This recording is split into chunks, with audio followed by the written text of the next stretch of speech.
Here are 5 things that we need to consider when we're comparing eras in sports.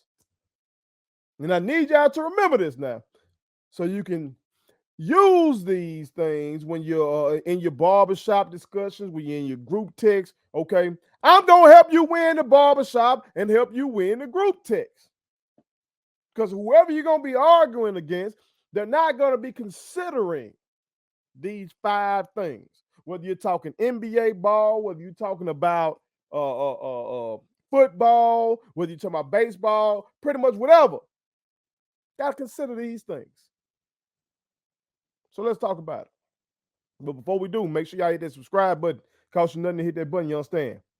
I am your homeboy first, and this is the realest, most entertaining sports show in the game. Let's put it on something.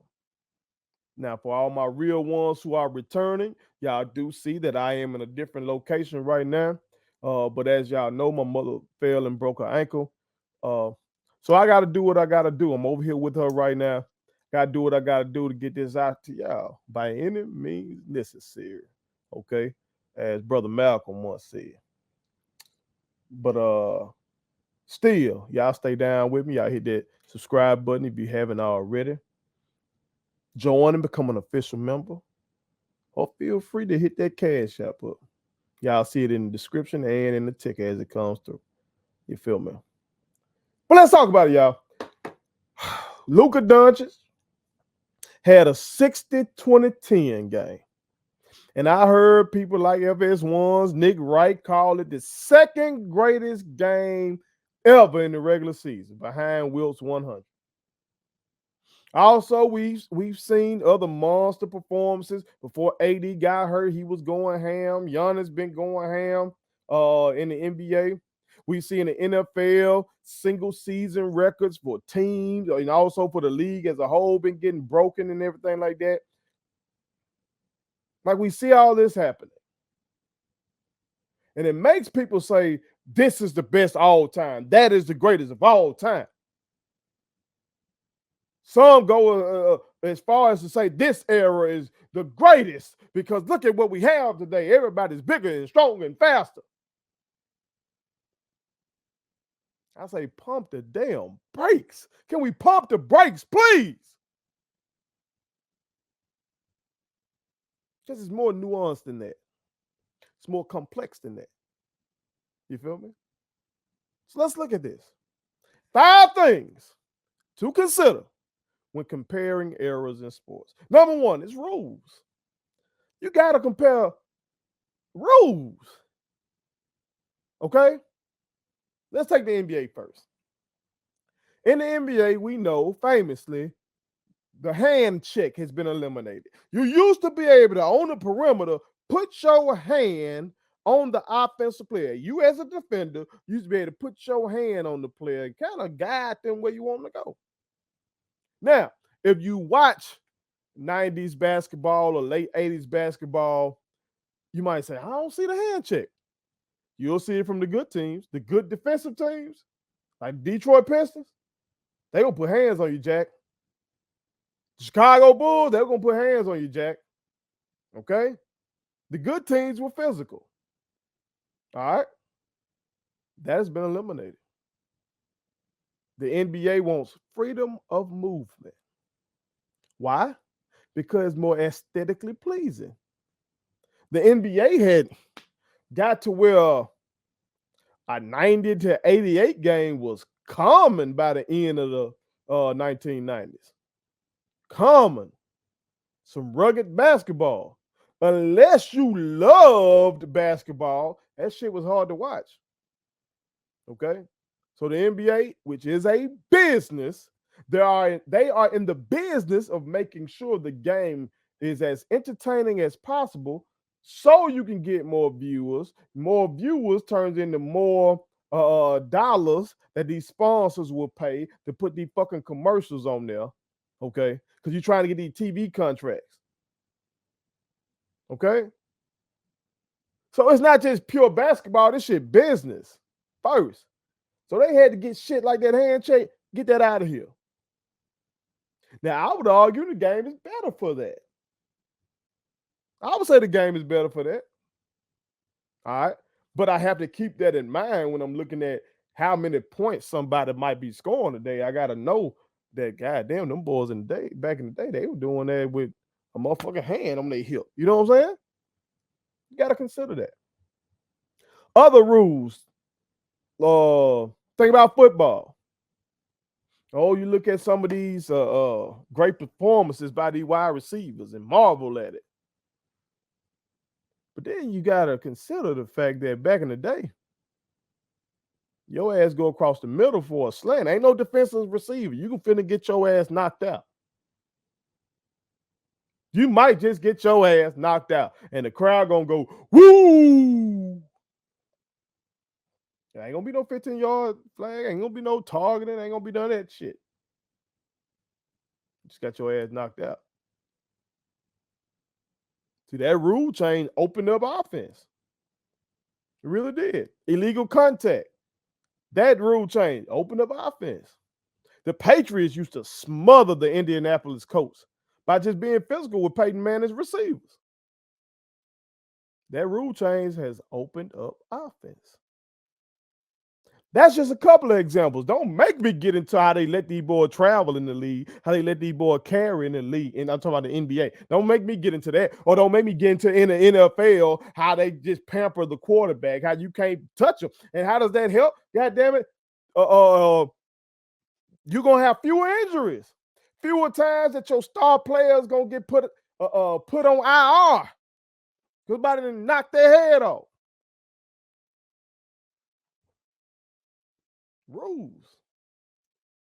Rules changes must be considered when you get into all this fucking GOAT talk. Okay, that's one. Two, coaching philosophies. Coaching philosophies. See, some of the things that you see today, that you see players do today, players in the past may have had the ability to do it, but the coaching philosophy of that era may not have been as such that would allow them to do it. I'll give you an example. You take a guy like, I don't know, Troy Aikman. Take a Troy Aikman. Troy Aikman said that if he played in today's era, shit, he thinks he would be throwing that bitch around the yard. I know that because in reading a book about the Dallas Cowboys, and when he was comparing himself to guys of that era who had a little more freedom, like a Dan Marino or Brett Favre, guys that had a chance to throw the ball more, he was like, I would be putting up their numbers. Well, goddamn, what y'all think he would be doing right now in his past first league? See, he was in the run first offense. The Dallas Cowboys dynasty of the 90s was dominated by the run game, by Emmitt Smith and that great offensive line. The league, for the most part, was still a run first league. You had Dan Marino and some guy, but still they want to run the ball. This whole throwing the ball around the yard shit is still relatively new in the history of football. The mindset, the coaching philosophy for most of the time that football has been played has been run the ball, stop the run, eliminate turnovers. Bad things happen when you more bad things happen when you put the ball in the air. So let's try to keep it on the ground, true clock. Y'all have heard all these cliches. There's a reason why running backs used to routinely win the MVP and the Heisman Trophy in college football. It used to be run first. So for some of these records you see quarterbacks putting up now, if you take some of the GOAT quarterbacks from back then and give them these attempts due to these coaching philosophies, shit, their numbers will be through the roof. You feel me? Or take basketball. You take a guy like Jokic, Nikola Jokic, okay? Amazing basketball player, basically a point center. And we say, Oh, I've never seen anything like this before. Oh my God. But there were guys in the past who could dribble, pass, and shoot as bigs. Will Chamberlain was one. Arvidas Sabonis, Bill Walton, Vlade Divac. These guys were wildly skilled. Those are all centers I mentioned. If I get in the power forward, Chris Webber comes to mind.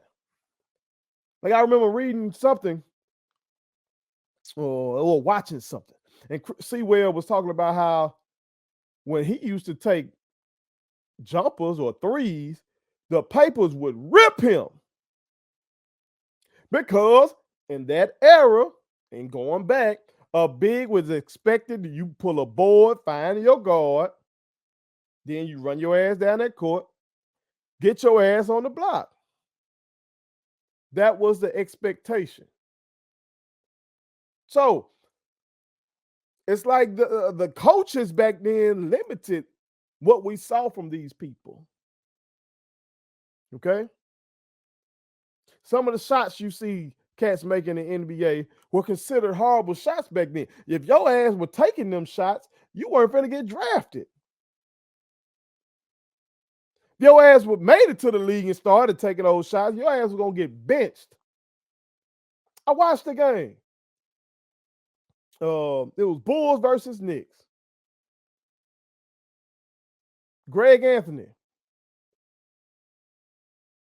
He was a point guard. Patrick Ewing on the block.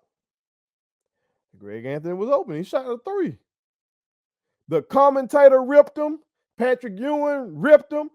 And Pat Riley subbed his ass out. But it was a routine three we see guys take all the time. But in that era, that was a no-no. You better walk this goddamn ball down, throw that ball down to Patrick. Let's operate off that. It's a different time, different coaching philosophies. So we have to consider those things. How many yards would a tight end like Shannon Sharp get in this era? In the era where you're trying to get the ball to Kelsey as like a one option. Fuck just running this ball. Let's get it to that guy. You know what I'm saying? Coaching philosophies make a huge difference when you compare eras. So that's two. Let's move to three. Scheduling. See, some people are lazy and they just go to Basketball Reference or Pro Football Reference and they look up these numbers and whatever the numbers say that dictates to them who's the greatest. Oh, this person got the record for this. That person got the record for that. You got to take into account the schedule. Now, I start with the NFL. The NFL now has 17 games. So when you get to talking who record holders and stuff like that, yeah, you about to see a bunch of records fall. These guys got more games to play to get these records. Look at the history of the league, okay? And this is from Pro Football Hall of Fame website. It says, prior to the 1935 NFL season, there was not a set number of games played, but the league had a minimum a team was required, okay? So let's see what happened in 35. In 1935 to 36, there were 12 games. From 37 to 42, it was 11 games. From 43 to 45, they had 10 games, all right? 1946, they had 11 games. From 47 to 1960, it was 12 games. All right. So think about that. That's Jim Brown. Jim Brown doing his thing, 12-game season, ripping shit up. All right. For an example. From 61 to 1977, they had a 14-game season. So that's like O.J. Simpson era. You know what I'm talking about? He doing his thing running the ball. All right. From 78 to 2021, there was 16 games. All right. And now you go to 17. So when you get to talking about these record breakers and all that shit, you got to consider they boy got more opportunities. They got more opportunities. You feel me? Or if you take NBA, the standards that 82 game, but the playoffs wasn't always uh 7-game series like that. You've had 3-game series in the NBA. You know what I'm saying? So you can be looking at these all-time playoff scores and all that kind of shit. Back in the gap, Bill Russell, them 3-game series. Shit over with, quick, fast, and heard. Hell, when I was a kid, the first round was a 5-game series. You know what I'm saying? Or back-to-backs. Take back-to-backs.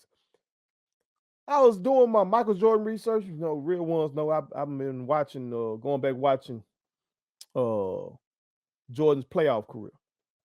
You know, right now I'm in 1994 where Jordan is playing baseball. So I want to go back and see, you know, Scotty lead that team and what really transpired. So that's where I am right now. But during that research, I'm watching and I'm hearing the commentator talk about in the playoffs now. I'm only watching the playoffs. Yeah, well, we'll see them tomorrow. And I'm like, tomorrow? What the fuck is he talking about?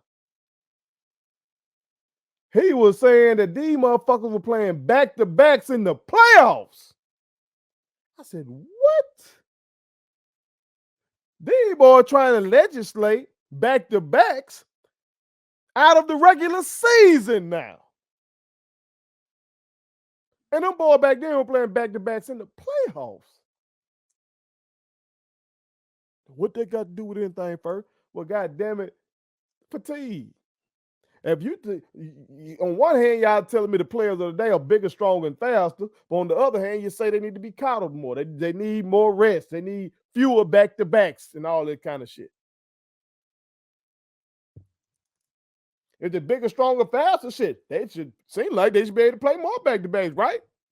If they more doable, they can take it. Come on, man. It's a different time.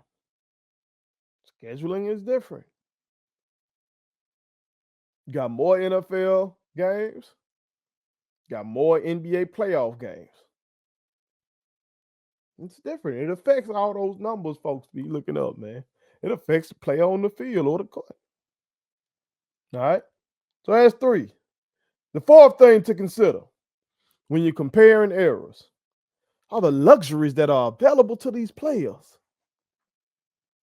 Luxuries. See, I was talking to one of my young boys. I love him dearly. Antoine Dixon, Zebo. Real one. Tell that man to come on the show. He's scared. He's scared I'm going to whoop him on here in front of y'all. He don't want to come back on here no more. Okay. He was here in the genesis of the show, but he don't want to come back on here now. I guess I just scared him away. But we were talking. He be arguing with me constantly in the group chat that I got with some of my youngest. And he said, if you drop Russell Westbrook off during Wilt Chamberlain's era, then Russell Westbrook would be the GOAT.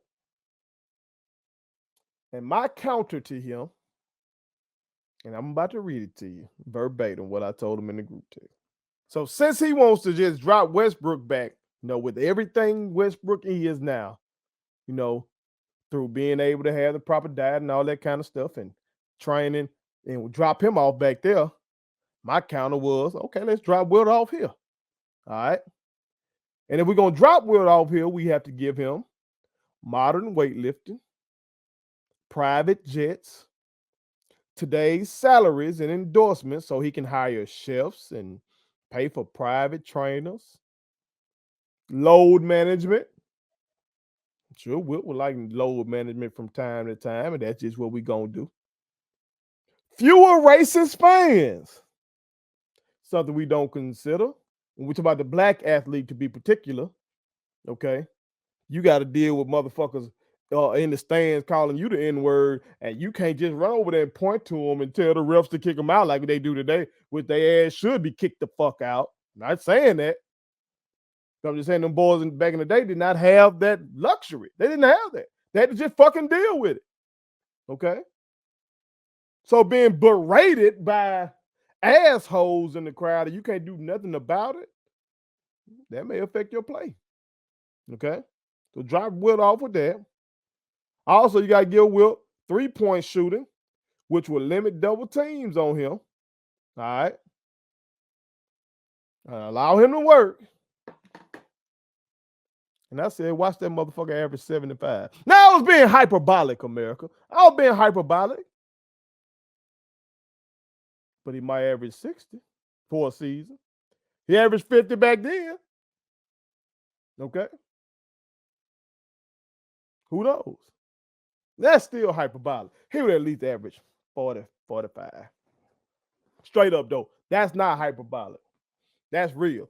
You give that man who was a freak of nature back then, what they got him, 7'1", 7'2", 275 or something back then. Goddamn can do a high jump, run track, do all this kind of shit back then. Out there playing them little goddamn Converse back then. You give him all this modern shit. My God. And folks act like that man wasn't skilled. The man, most of his shots were fucking fadeaway jumpers. We've been lied to. They had tried to make it look like he was just dunking on folks and laying it up. That man, he didn't use his height and strength enough. That was one of the knocks. That was one of the knocks on Will. So you give him all those fucking luxuries, or give any of the ball players from back then. You name it. I don't give a fuck what sport it is. Name it. Give the cats from the past the luxuries that the brothers and sisters have today. They'll be even greater. You understand? So let's consider that. And lastly, when comparing errors, we have to consider the talent pool. Okay? We got to consider the talent pool. Now, for somebody like my young boy Zebo, this is something that will help his argument. I just got to keep it real. You got to consider the talent pool. Take the NBA. The talent pool is wider now in the NBA than ever. Why? Because it is truly a global game. Soccer's still number one on earth. But I probably have to say basketball probably the number 2 most popular sport in the world. Is that fair to say? Not in America. America's game is football. Okay? America's game is football. Okay? I know around the world, soccer is called football. But here, you took that pigskin. That's football for us. But I'm talking about on a global scale. Basketball is beloved. And you see it showing up. And who are the guys that are dominating the league. You see it in Giannis and Luka and Jokic, Embiid. You see this, okay? So you have a wider pool of people who are interested in the game. Therefore, you have a wider group to pull from to find the greats. It's something that just didn't exist in the past. So you got to consider that when you're comparing eras. Okay? It's something that, like in basketball, the guys from the past inspired the fathers of the guys who are hooping right now. You know, that 92 Dream Team and then 96 Dream Team. Like those guys whooping up on the motherfuckers' ass, but those guys who ass they were kicking, you know, they had people looking up to them over there, or they had kids and they kids grew up to be these motherfuckers you see today. On the NFL is trying their best to do the same shit. It's harder for them to do because American football is not an Olympic sport, you know. So you can't just promote it every 4 years on a global scale like that. You have to take regular season games away from your domestic customers to try to go grow the game in London, or grow the game in Germany, or grow the game in Mexico, and trying to get more folks interested in the game of football. So maybe you'll start seeing the talent pool for American football grow as well. More people around the world fall in love with it. So we do have to consider that we're comparing these eras. Okay. So those are 5 things, man. I just wish we could appreciate greatness when we see it. Like, I love LeBron James. Like, I hate the fact that I don't get a chance to say that much. I got no quarrel with Brum. Okay.